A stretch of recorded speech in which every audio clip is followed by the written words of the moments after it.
Welcome to another edition of the Nebraska Soybean Board Weekly Market Roundup, being brought to you by Nebraska soybean farmers and their checkoff. We're on location this week at the National Association of Farm Broadcasting Convention in Kansas City, Missouri. We're going to have the folks from StoneX joining us as we break down what's happened in these markets this week, what influence we see, and from a fertilizer perspective, what you should be thinking of as we get into this new year. It may be November now. Before you know it, it will be April. Stick around. We've got more coming up right after this. It may be small, but this little bean fuels power. It powers a food industry as a source of protein. It's a fuel that powers diesel engines while reducing emissions. It powers a state economy and bottom lines. And it powers the rest of the world as a top Nebraska export. Yeah, it may be small, but we're finding more ways for this little bean to power Nebraska.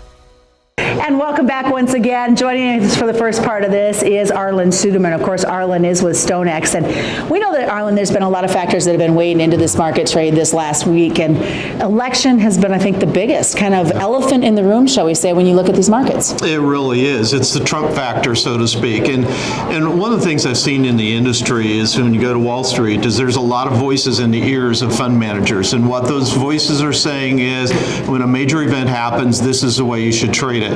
And following the Trump win, it's been now a week and a half or so ago, what they've been saying is a Trump deregulation and tax cuts means a growing economy increases inflation risk. Tariffs may add to that inflation risk.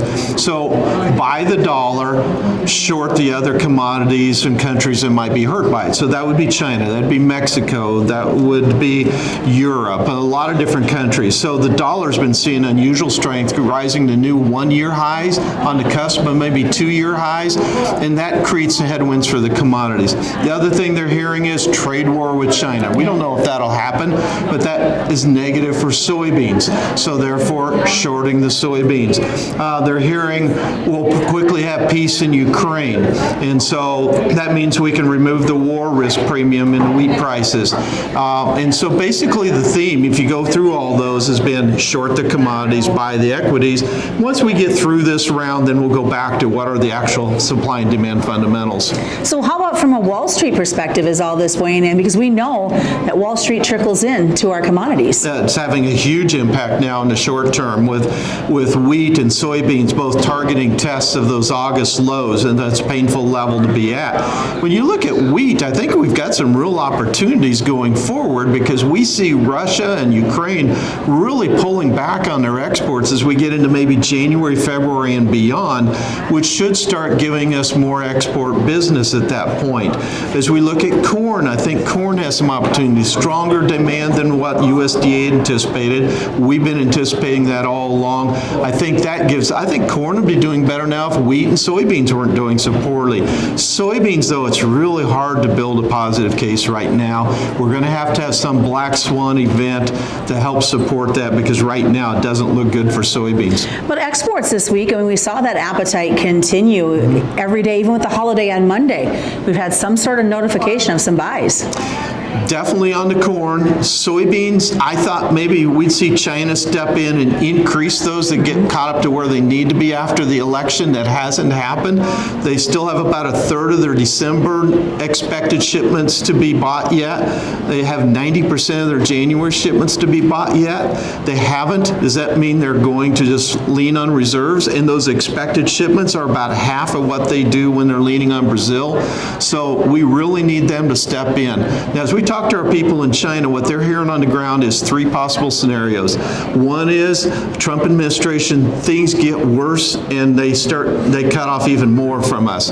Number two, we continue on the path we're on where they just keep buying more and more from South America and less from us on the path that we're currently on, that they've been on for years. Number three is that we get a trade agreement between Xi Jinping and President Trump that says we'll buy more corn and soybeans from the United States if they let up on some of their tariffs on the goods that they ship to the United States. I don't know what the odds of that are. That usually takes time, maybe a year or two to do, but those are three scenarios being talked about in China. As you and I wrap up our side of this conversation, let's talk about Brazil. You've got boots on the ground. What are you hearing when it comes to crop development at this point? It looks good. The soybeans really look good. They went in late. They look good across almost all of Brazil. So then I asked, okay, what about the late planted corn? And they said, yeah, that does put the corn at more risk, planted after soybeans are harvested. But right now they're holding out optimism they can have a good corn crop as well.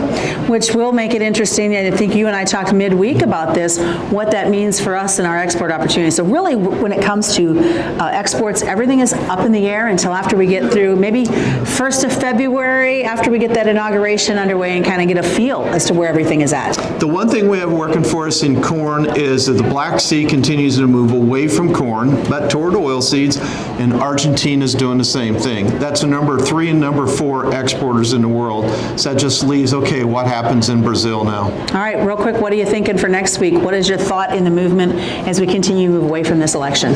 Yeah, I think we go back to fundamentals. Perhaps corn is able to start finding some stability again and maybe separate itself from soybeans, and perhaps wheat finds some buying at these levels as well. Well, Arlan, thanks for joining us. Thank you. We're going to switch gears now, and thanks again to Arlan Suderman to give us the grain perspective. Standing next to me now is Josh Linville. Josh, of course, with the fertilizer division of StoneX. And let's talk about the fact that, okay, it's November. We know that guys are finally getting the combines put away, or they're darn close to it. They're thinking they've got plenty of time to be thinking about fertilizer for spring. But Mother Nature has caused some mix-ups a little bit for fertilizer for fall field work. Yeah, absolutely. It's November 14th. And outside of a couple pockets here and there across the Midwest, relatively little progress made on fall applications.